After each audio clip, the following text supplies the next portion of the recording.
Please welcome the Attorney General of the United States, the Honorable Jeff Sessions. There you go. Great. Thank you so much. Thank you. Thank you all. Thank you so much. It is great to be with you, and although these lights are bright, I got to tell you, I did get to see how big this crowd is, and I'm thoroughly impressed. It's a nice increase, I understand, over last year, and I think it reflects something serious about the strength of the conservative movement in America. It's healthy, it's strong, and we're going to continue to be heard in public policy in this country.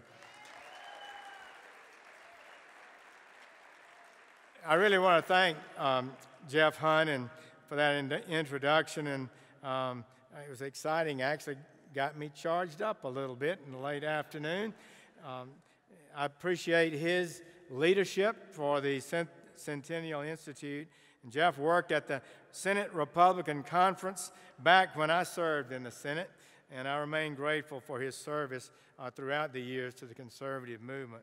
And thank you to the Centennial Institute and to Colorado Christian. I visited there, I guess, year before last during the campaign. And to our speakers, Kelly Shackelford and Doug Robinson and Ryan Baumberger and Kirk Cameron and my friend and former colleague, Corey Gardner.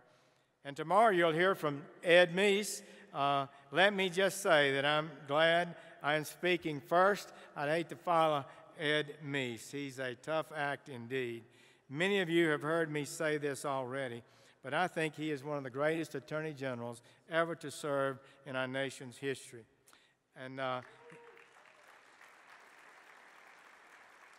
actually, I would go further, too, and say he's one of the greatest Americans of my lifetime. This man is a real a giant. It's great to be here with my fellow conservatives, especially right now in the Trump era when we are making a lot of progress in a lot of different areas for this country.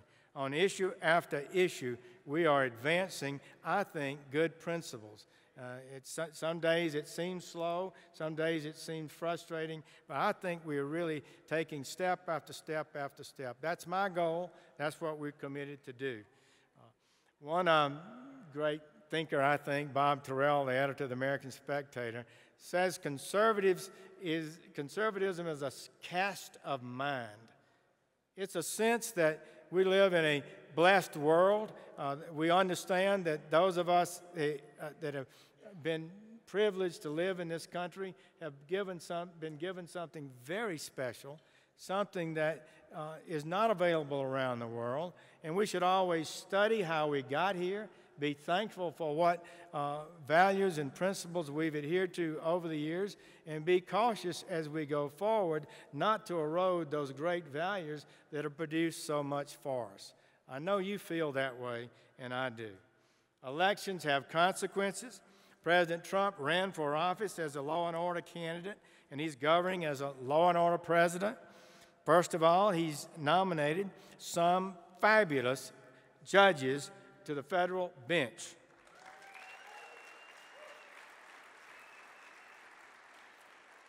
These are judges that are faithful to the oath that judges take, and that oath says they will serve under the Constitution and laws of the United States, not above them. They're not entitled to redefine the meaning of words, to make it the law as it was written for one time and for one matter, to be transformed as a tool to advance some political agenda never contemplated by the drafters of that law. That's an anti-democratic act when activists do that kind of thing. And we need judges who are faithful to the law. Professor Van Alstyne at William and Mary once said, if you love the Constitution, if you respect it, you will enforce it as it is written, the good and the bad parts, even if you don't like it. If you really want to venerate, strengthen the Constitution, you'll enforce it as written and not twist it to mean things it doesn't really mean, and to create a circumstance where a judge in the future could go even further to erode the constitutional protections that we have in this country. The Senate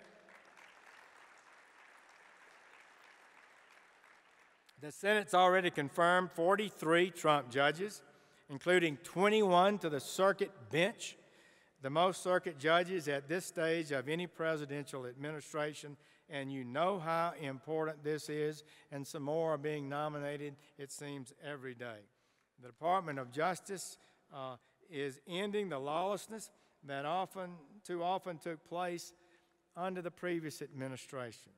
Late last night, we informed a Texas court we would not be defending the constitutionality of the Obama health care mandate. It's a rare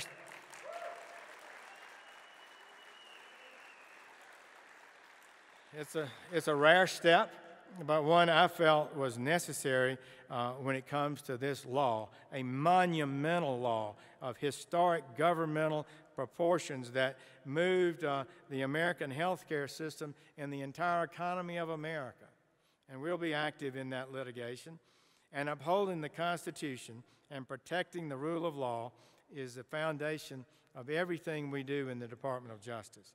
We have agreed to settlement terms with nearly 500 plaintiffs who brought cases by groups who were targeted by the IRS when they applied for tax-exempt status. You remember those cases.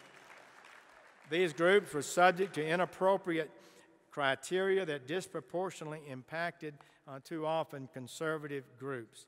So we settled 22 cases with 90 plaintiffs regarding the previous administration's wrongful contraception mandate.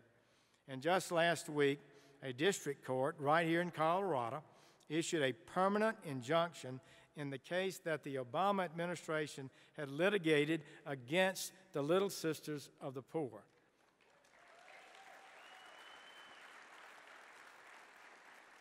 Their action against the Little Sisters of the Poor was a violation of the important Religious Freedom Restoration Act. And now, because of the injunction in this case, the injunction is permanent. The government can never again violate the law in the way the previous administration did. Our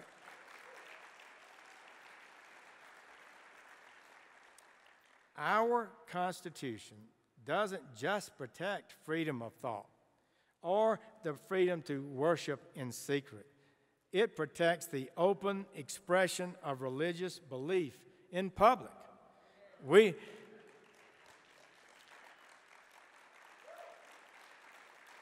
The first phrase in the First Amendment, even before free speech, protects the free exercise of religion.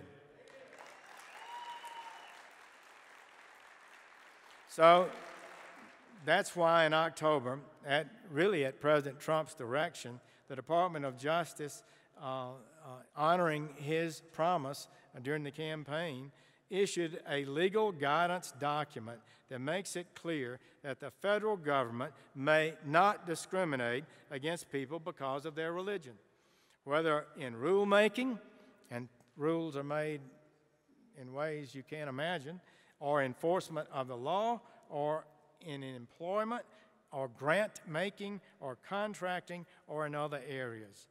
And of course, our Solicitor General, Noel Francisco, argued before the Supreme Court in December in support of Jack Phillips,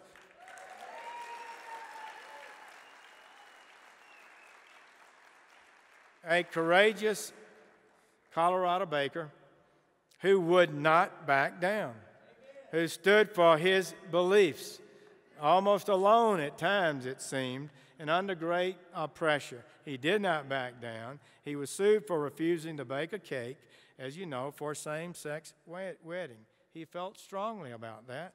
And earlier this week, won in the Supreme Court 7-2. So we're proud for him. Under this administration, religious Americans are not going to be treated as an afterthought, as deplorables, or as bitter clingers anymore. This administration recognizes the value of religion to society and culture. And society and culture are important. They shape who we are. You can't have the kind of freedom, prosperity, and safety that we have in this great country without a strong cultural basis. I've traveled the world as a member of the Armed Services Committee in the United States Senate for 20 years. It's heartbreaking to see a group of people try to put together some of the countries that we've tried to help and just not be able to get it done, just not often lose their lives in the process. Our heritage goes beyond the thoughts, the concept of religious toleration. We really go beyond that. We reach toward an affirmation of each person's individual religious integrity. Jack, it's a religious integrity people are entitled to. And we consider that an endowed right, as the American founders did.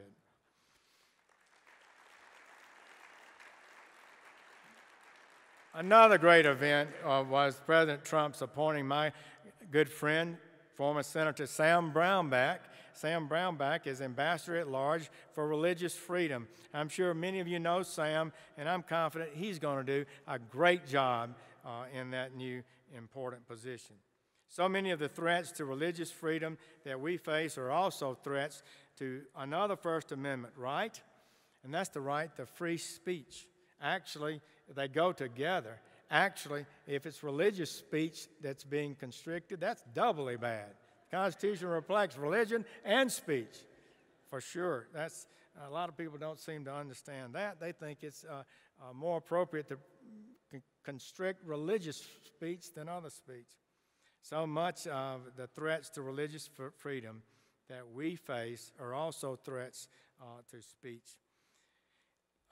And I think the American people are concerned about it. I think the American people were concerned about it during the past election. And I think people felt that they were being restricted in their ability to express themselves.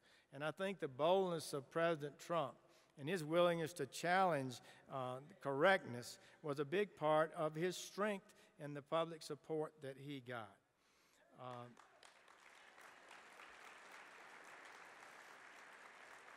So we're going to protect that right, too. It's an important part of the Constitution. We've already gotten involved in free speech cases on college campuses, the last place you would think we would have to act, from California to Georgia. That includes the case of a student who wanted to share his Christian faith, but was told he could only speak in a tiny free expression area, as they said it, and only at certain times can you have the right to speak.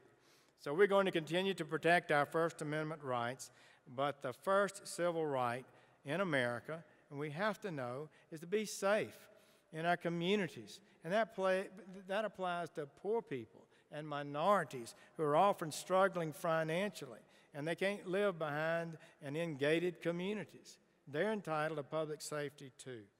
That's why we at the department are hammering the criminals and violent groups, especially MS-13, that vicious gang. It's one of the most violent and inhumane groups in the world. Their motto, get this, kill, rape, and control. They live by that motto every day. And since the beginning of 2017, MS-13 members have been charged with drug trafficking, rape, sexual assault, murder, racketeering, and violent extortion, to name a few. They seek to dominate. They seek to control. In effect, they seek to exercise their sovereignty over neighborhoods and communities in the United States. And we can never cede them sovereignty over 1 inch of the property of this country. Let me tell you that.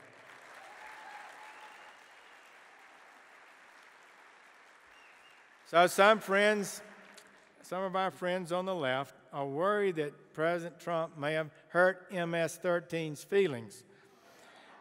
But at this Department of Justice, we're focused on the safety of the American people, not on gang safety. And that's why we put a target on the back of every MS-13 member in the United States and around the world too. And we've gotten support there. In 2017, I'm working with countries like El Salvador and others, we helped charge or arrest a total of more than 4,000 MS-13 members across the Western Hemisphere. And in 2017, we brought more cases against more violent criminals in the United States than in any year in the last quarter century. We charged the most federal firearms offenses, criminals with firearms, in a decade. We convicted nearly 500 traffickers, 1,200 gang members. In the Trump administration, we know whose side we're on. We're on the side of police, law and order, and the American people, and we back the blue, not the criminals.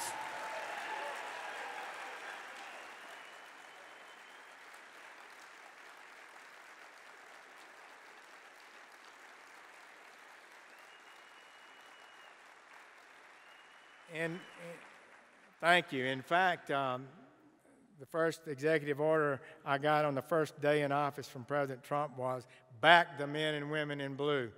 And that's exactly what we were proud to hear.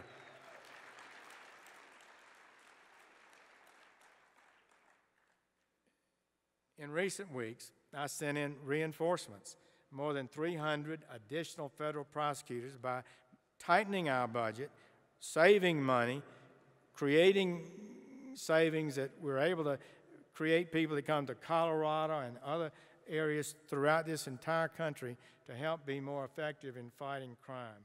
The 300 additional federal prosecutors that we were able to redirect to the field throughout America, this countryside, is the biggest surge in prosecutors in decades, maybe ever. These efforts are especially important because when President Trump took office, the country had been reeling from a sudden increase in crime after really 30 years of decline. The violent crime rate had been cut in half since really the beginning of the Reagan administration, and those trends began to work in our favor. The violent crime rate had been cut in half. The murder rate was cut in half. Aggravated assault was cut almost in half. Robbery fell by 62%. But from 2014 to 2016, those trends reversed. It's very troubling to me.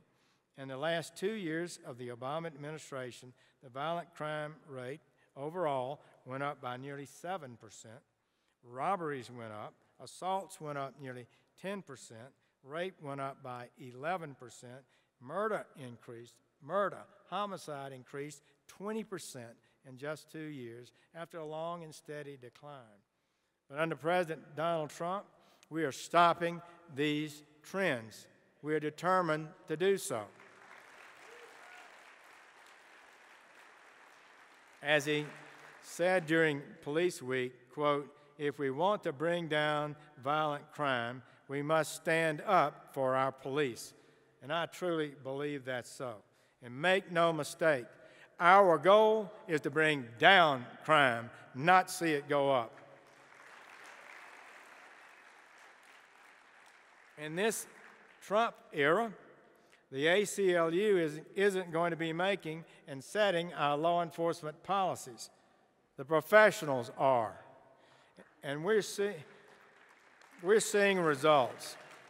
In the first 6 months of last year, the increase in murder rate slowed, almost flattened out.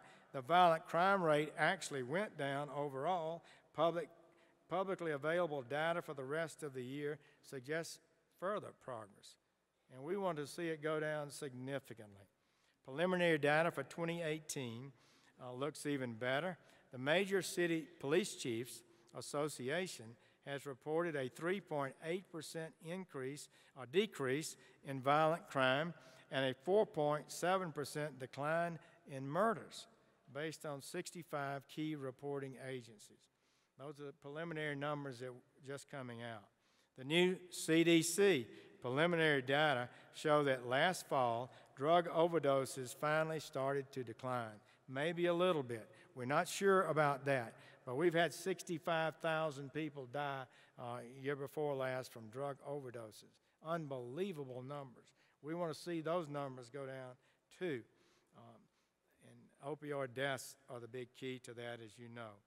So we need this progress right now, not 5 years from now, because not only was crime increasing at the end of the previous administration, but drug deaths increased by more than a third in 2 years.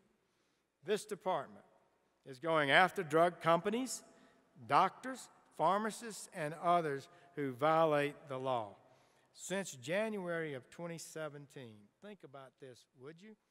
We have charged more than 150 doctors in this country and another 150 medical personnel for opioid-related crimes. 16 of those doctors prescribed more than 20.3 million pills illegally. Those are stunning numbers. We've indicted more than 6,500 defendants on opioid-related investigations, seized more than $150 million from them. In the last 3 months alone, the Drug Enforcement Administration has seized a total of more than 200 pounds of suspected fentanyl in cases from Detroit to Boston. Fentanyl is 50 times as powerful as heroin, and it's so powerful, a small amount, equivalent to a pinch of salt, is powerful enough to be deadly.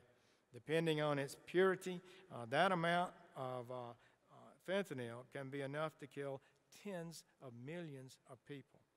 In the first 3 months of 2018, our officers worked with our state and local partners in Arizona, seized 300 pounds of heroin, 80 pounds of fentanyl, tens of thousands of counterfeit pills containing fentanyl. And nobody knows how much is in these pills. Often it's a deadly dose. Together, we prosecuted 90 drug traffickers in just that one state of Arizona. So all of us have to understand that the vast majority of fentanyl, methamphetamine, heroin, cocaine in this country today first came across the southern border. It's an absolute fact. Tens of thousands of Americans are being killed every year because we do not have a secure border. In 2017, Customs and Border Protection seized more than 1,100 pounds of fentanyl at the border. And that number is only getting bigger.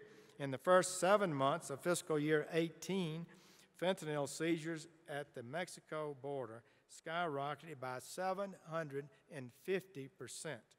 compared to the same period in 2017. And if we need to build that wall, I hear. We absolutely do. And if we're going to end the drug crisis, we need to secure the border. And if we're going to have a secure border, then we've got to have a wall. Build that wall. For decades, the American people have been pleading, asking for a lawful system of immigration that serves the national interest, a system that we can be proud of. That is not too much to ask of their government. The American people are right and just and moral and decent when they make this request of their government. They are right to want a safe and secure border and a government that knows who's in this country and who's not. And I reject the arguments of the left that the American people are hateful or hate immigrants. That is absolutely false.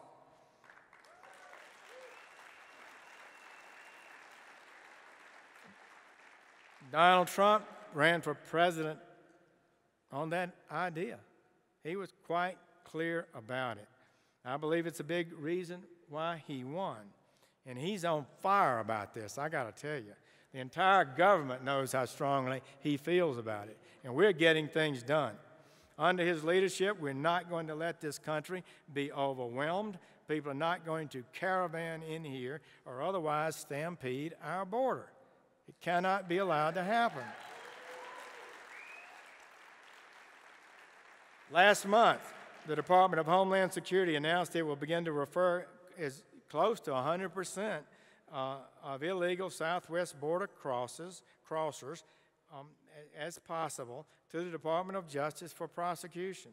And we at the Department of Justice are going to do everything we can to prosecute all of them.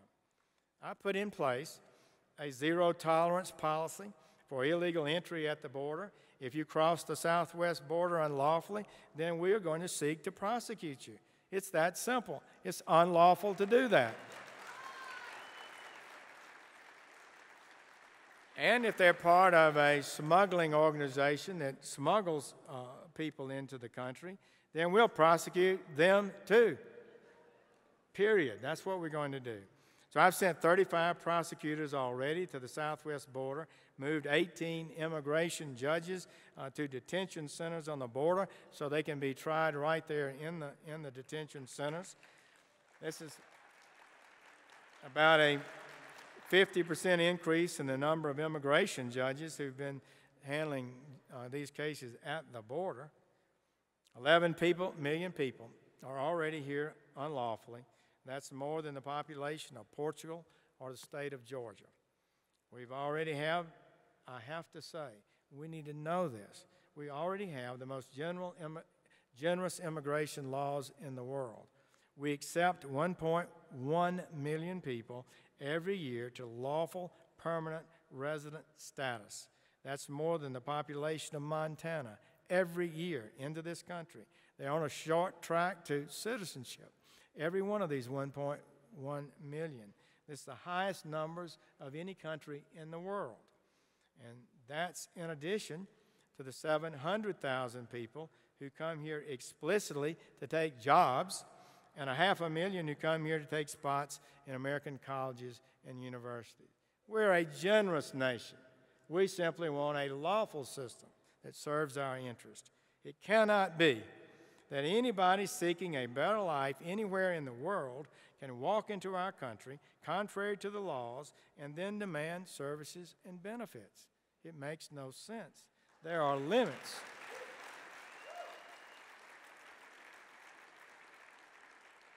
There are limits to what we can do, and Congress has already set them. It's the INA, the Immigration and Nationality Act. Part of my job is to enforce that, and we intend to do so. That's why we are challenging the so-called sanctuary jurisdictions who try to nullify federal immigration law. Sanctuary jurisdictions refuse to cooperate with immigration law enforcement officers, our ICE officers. In many cases, they have criminals sitting in their jails who are wanted by our federal officers for deportation because not only did they enter the country unlawfully, they entered the country unlawfully and committed additional crimes sufficient to be put in the penitentiary or the jailhouse of a local jurisdiction. They're subject to being deported. But they won't turn them over to us. They release them back onto the streets, causing our officers, multiple numbers now, to go out and arrest somebody out in the community somewhere. You got to have more than one or two officers. These are dangerous situations. Had they been allowed to pick them up at the jail, as we do with any other criminal offense in this country, had they been able to pick them up there, they could pick them up safely. They would know they're not armed, and they could deport them, to put them into the deportation process. So this is a big issue. It goes beyond law and lawsuits. It's a big issue because we need to tell these politicians, what is it that's in your minds? What do you think you're doing when you refuse to allow the deportation of a criminal in your city who's there unlawfully and who commits another crime? I can't understand it, and I don't think the American people can. And if you won't deport somebody who came here and committed a crime, let me ask you, who will you deport? The answer is nobody. In effect, this is an open borders policy, and we see it throughout this country, and I felt it in the United States Senate, and I feel it today. Anything that's out there that seems to be effective, you get opposition to.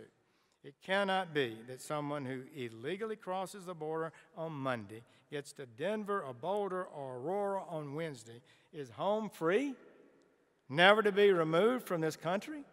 What kind of law would that be? What if they are bringing 6 ounces of cocaine with them and they're arrested for that? Still not being deportable? Makes no sense. This refusal of cooperation has serious consequences. According to the ICE data, ICE was able to rearrest, get this, only 6% of all illegal immigrants that were released after a refusal to hand them over. In other words, they asked the jail to release them to the ICE officers for deportation proceedings. The local jurisdiction refused to do so, released them into the community, and they find only about 6% of those now that could be for deportation. Because these criminals weren't turned over in the first place, they have to go out in dangerous circumstances, and it's hard to find them. But the Trump administration, we're not going to stand for this. And we're going to keep fighting. In March,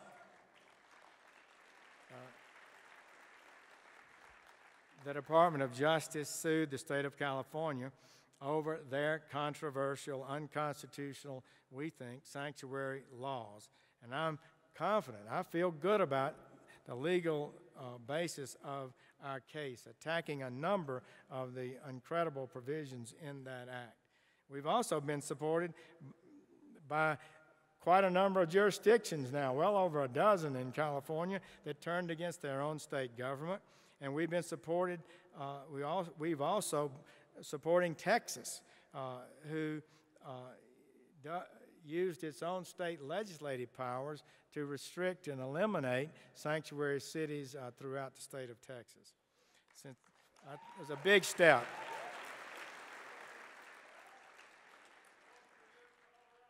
And Colorado's got challenges. Since I became Attorney General, we filed briefs in support of state or local law enforcement in defensive litigation in about 30 states. A number of courts in these cases have ruled in our favor. There's a lot more that we could talk about today. In the Trump era, we've already seen an historic string of victories for conservatives and the American people. But here is my message. We are going to keep up this pace. We're not slowing down. We're determined to keep winning and winning and winning. Are you tired of it yet?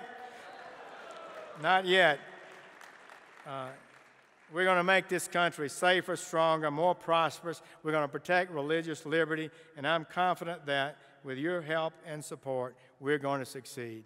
Thank you all. It's an honor to be with you.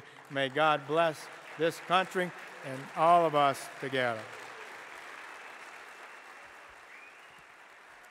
Thank you. Welcome Jeff Hunt, the chairman of the Western Conservative Summit.